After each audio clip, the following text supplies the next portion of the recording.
আমি হাঁক দিয়ে যাচ্ছি, বলছি হাঁক দিয়ে ঢুকে একবার চানটাও করে নেবো। সাবান তেল আছে তো? হ্যাঁ হ্যাঁ আছে, যাও যাও। আচ্ছা আচ্ছা ঠিক আছে, যাও যাও। দাঁড়িয়ে গেল রে, দাঁড়িয়ে গেল রে। ওরে বাবারে কি হাগা লেগেছে। এই এই এই মনে হচ্ছে কেউ গিয়েছে। ও বেরিয়ে গেল। ও আরে শাশুড়ি মা, শাশুড়ি মা, আরে কি হয়েছে বাবা জামাই? আমার না জম্মের হাগা লেগেছে। এই বাথরুমে কে ঢুকেছে বলেন তো? আরে বাথরুমে তো তোমার শ্বশুর ঢুকেছে, আওয়াজ দাও কা, দেখো বেরিয়ে যাবে। আচ্ছা আচ্ছা ঠিক আছে ঠিক আছে।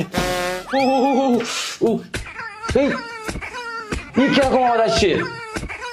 এই আরে শাশুড়ি মা, কি হলো বাবা জামাই আবার? আরে বলছি শ্বশুর মশাই বাথরুমে কি করতে ঢুকেছে? ফ্যাট ফ্যাট করে আওয়াজ আসছে। ও তাহলে বোধহয় তোমার শ্বশুর সাবান মাখছে, ওই জন্য ফ্যাট ফ্যাট করে আওয়াজ আসছে।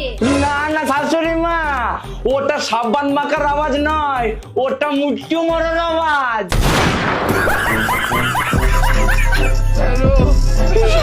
হাগা পেয়ে যাওয়া থেকে মুট্টু মারছে।